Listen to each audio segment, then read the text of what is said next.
Welcome, citizens of the United Empire of Earth, to the Citizen Inquisitor. I'm Citizen Dale, and I'll be your guide in an attempt to navigate Star Citizen and the UEE. In this series, we're looking at the history of Star Citizen in terms of the stretch goals set forth by Chris Roberts and Cloud Imperium Games. In Part 1, we reviewed the first 2.5 months worth of stretch goals from September 2012 into November the same year.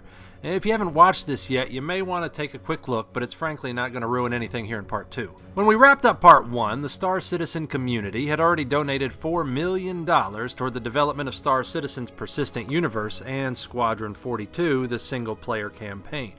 So let's pick it up from there. In November 2012, the money kept rolling in at a blistering pace, as did the new features and content unlocked because of it. Remember how I mentioned that the $4 million goal was impressive? Well, the next few goals put it to shame. First up was $4.5 million, and this is where things get a little confusing, and why this whole video is dedicated to this one number. When they started their crowdfunding campaign, Cloud Imperium Games was only taking donations through their own website.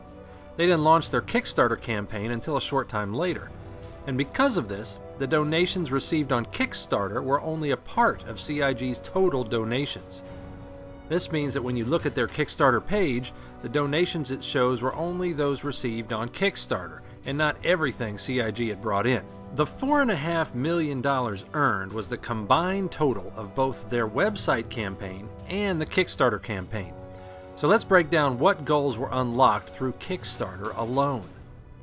The first goal was $750,000, and hitting this meant that everyone who backed the game to that point would receive a Class 1 repair robot called the AMX-1 Repair Droid. It's got 9 arms, and I quote, can access and repair any standard ship system with ease. Now, for those of you disappointed, since you hadn't even heard of Star Citizen at that point in time, don't worry about it because you'll be able to purchase droids like the AMX-1 in-game. $1 million was the next Kickstarter goal, and this gave everyone that had backed up to that point 500 in-game credits, as well as opened up the largest playable ship at that point in time, one that will need a full crew to operate it, a ship we know well, the Idris. Now, back in 2012, the Idris was expected to be a corvette, but in a recent revamp in March 2014, it was upgraded to a frigate, much to the delight of those that own one. Now, the $1.25 million goal added a new base type for smugglers. These bases are on asteroids and aren't something you're going to be able to find on an official map. Here you'll find missions considered outside UEE law, as well as secret supply depots you can attempt to claim for yourself. At $1.5 million, 2 more ships were added.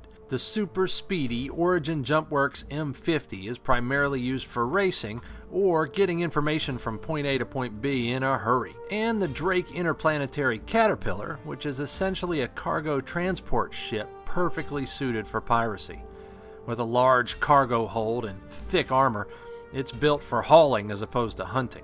Next was the $1.75 million mark on Kickstarter. Instead of in-game content, this time CIG gave us some enhancements for our gaming stations. Support for flight chairs, tracker, multifunction displays, and multiple monitors will all be included when the full game is launched. The $2 million Kickstarter goal introduced a new class of ship. It was said at one point that this will be the biggest playable, purchasable ship class in the game, the Destroyer. Not much information about the Javelin Destroyer is out there yet, but when the ship is called a Destroyer, you should have a pretty good idea about what to expect from it. $2.25 million meant the addition of yet another type of base, a Vanduul trading outpost of which you can probably imagine the use. And finally, the last of the Kickstarter goals fell when we reached $2.5 million. Punching through this goal created a whole new race called the Kurthak, or Kurthak. I don't know. This race is one that humans have actually never met and apparently reside on the other side of the Xi'an Empire. They're a spacefaring race whose homeworld is called Krell. They seem to be nomads of a sort, but that's really all we know about them since we haven't even been there yet. So we've touched on all the goals that were unlocked up to the $2.5 million mark on Kickstarter, but believe it or not, hitting the $4.5 million combined goal also included 2 more bits of content. The Star Citizen Persistent universe had another 10 star systems added for launch, bringing the total to 60 altogether, and another massive, armored playable ship class was rewarded, the Cruiser. And details on the cruisers are sketchy right now and are yet to come. Well, that's it for now, Citizen. It took me longer to make this video than it did for CIG to acquire $2 million in pledges.